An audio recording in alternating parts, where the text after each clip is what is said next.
Hello everyone. My name is Rakshita. I'm pursuing my final year degree in Sri Venkateswara College of Engineering from the Department of Electronics Communication Engineering. Today in this video, I'll be discussing on my technical seminar topic.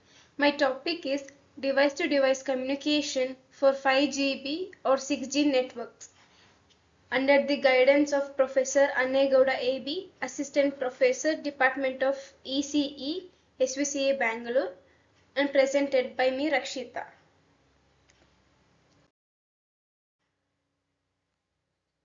So in this entire video, we'll be discussing about introduction, the history of technology, working principle, results, application, conclusion, and reference. So without any further delay, let's get into our video now. So now first let's see what is D2D. D2D is device to device communication, refers to direct communication between two or more devices without need for intermediate infrastructure such as base station or access point. As we all know, for the communication we require the base station to establish communication between the two different networks. So using D2D, we don't require any base station network. We can directly connect with the other devices.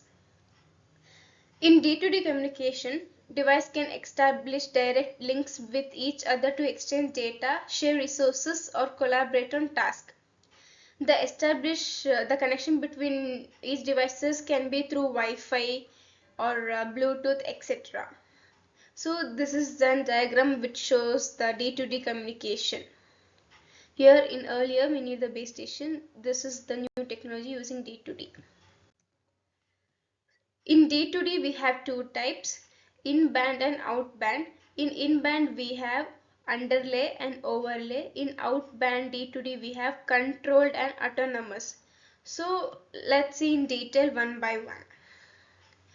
In-band D2D communication, this involves use of licensed spectrum for device-to-device communication. In this mode, the devices are supervised and controlled by a base station. Therefore, devices must be located within the coverage area of the base station. This location limitations are disadvantages to this mode of D2D communication, but it has an advantage of better managed and organized D2D communication because they can monitor it very easily. In outband D2D communication, this involves use of an unlicensed spectrum of D2D communication. This kind of D2D communication is like that in Wi-Fi, Zigbee, and like it has no base station coverage limitation, but this also means that general control management of this mode D2D communication will be harder to achieve.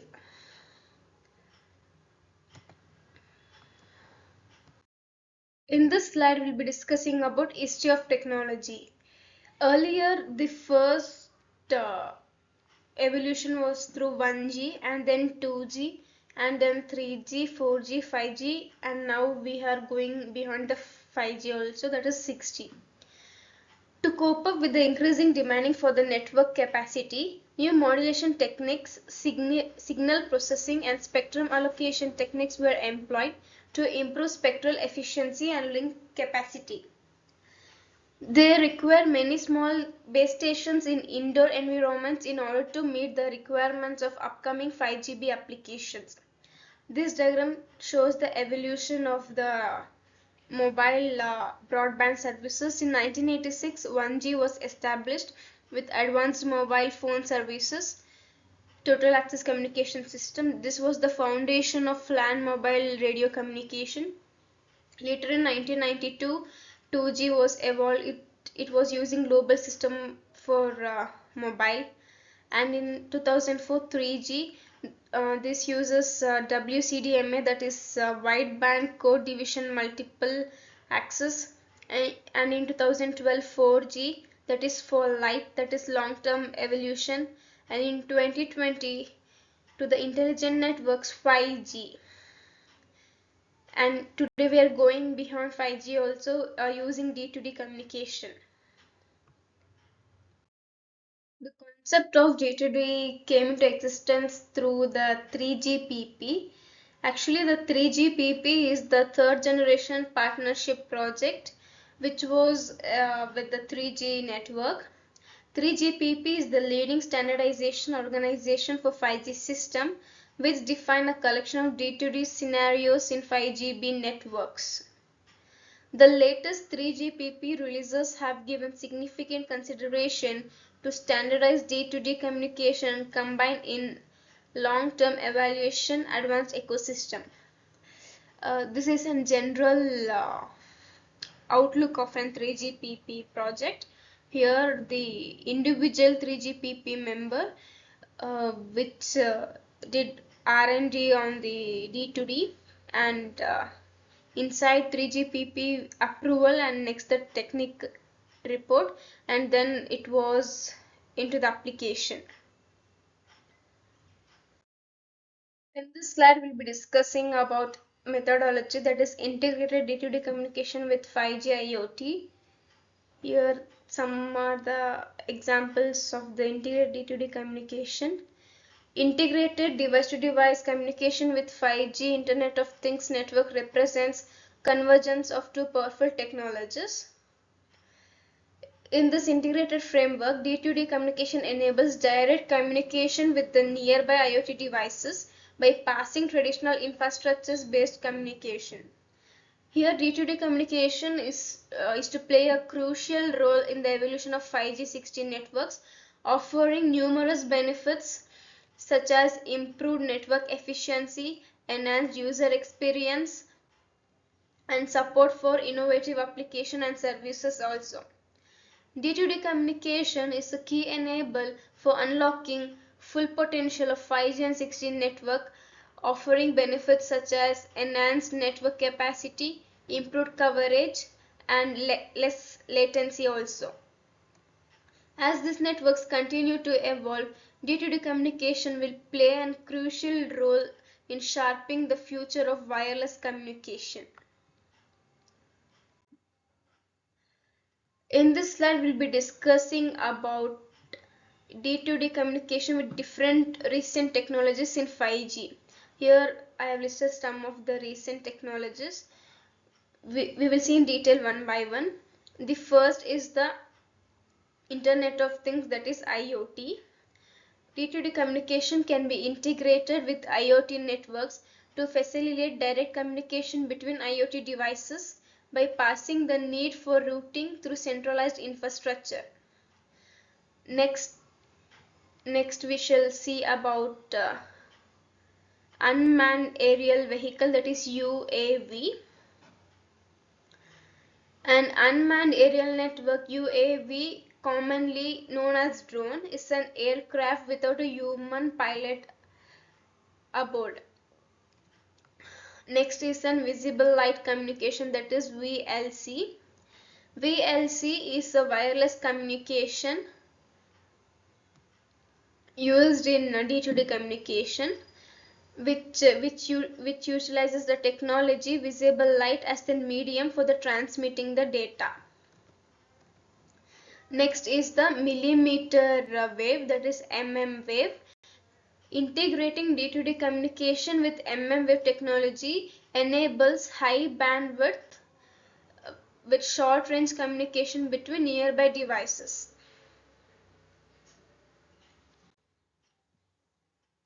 So in this slide we'll be discussing about machine to machine communication, that is M2M. M2M is also recently developed technology which can be used in D2D communication. Here M2M device domain, and this is the network domain, and this is the application domain.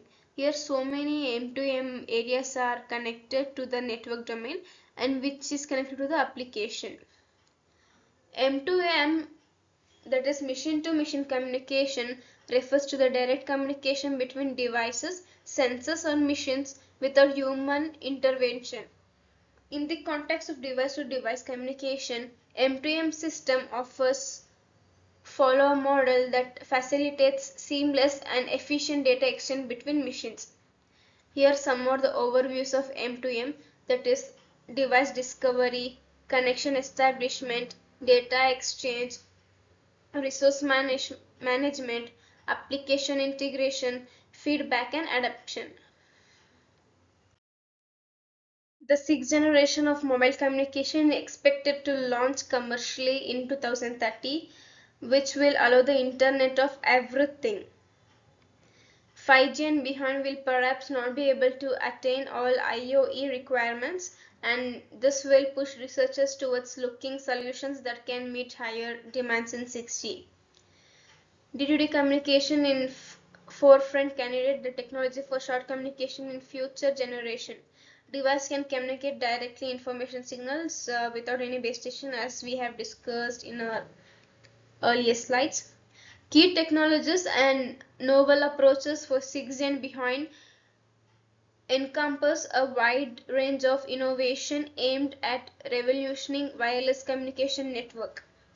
This includes advancement in terahertz communication, massive MIMO, that is multiple input multiple output, intelligent reflecting surfaces, that is IRS, and artificial intelligence, that is AI driven networking.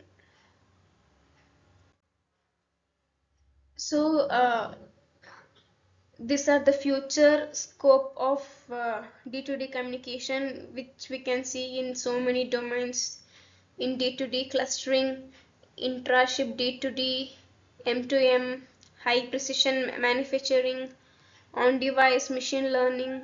It can be used in all domains. So now let's see taxonomy or challenges in D2D communication. The first we will see mobility management. Managing mobility is essential for maintaining connectivity and quantity of service in D2D. The next is the security and privacy. D2D communication introduce new security and privacy challenges such as spoofing and unauthorized access. Next one is the heterogeneity, supporting a large number of devices with diverse capabilities. Next one is mobility, ensuring and standardization of DoT communication protocols, interface and technologies is essential for seamless integration with existing cellular networks. So these are some taxonomy or challenges of D2D. So let's see some applications. It can be used in public safety and emergency. It can be used in IoT. It can be used in content delivery. It can be used in location-based services. It can be used in vehicular communication also. So let's see the conclusion. These technologies collectively pave a way for the future wireless network with ultra-fast data rates, ultra-low latency and massively connecting, unlocking new opportunities for communication and sensing computation. We may face some challenges such as interface management, mobility management, as we have discussed in our taxonomy. These are the some references that I referred from my technical seminar. So thank you all for watching my video. Please do like the video, share and subscribe to my channel. Thank you all.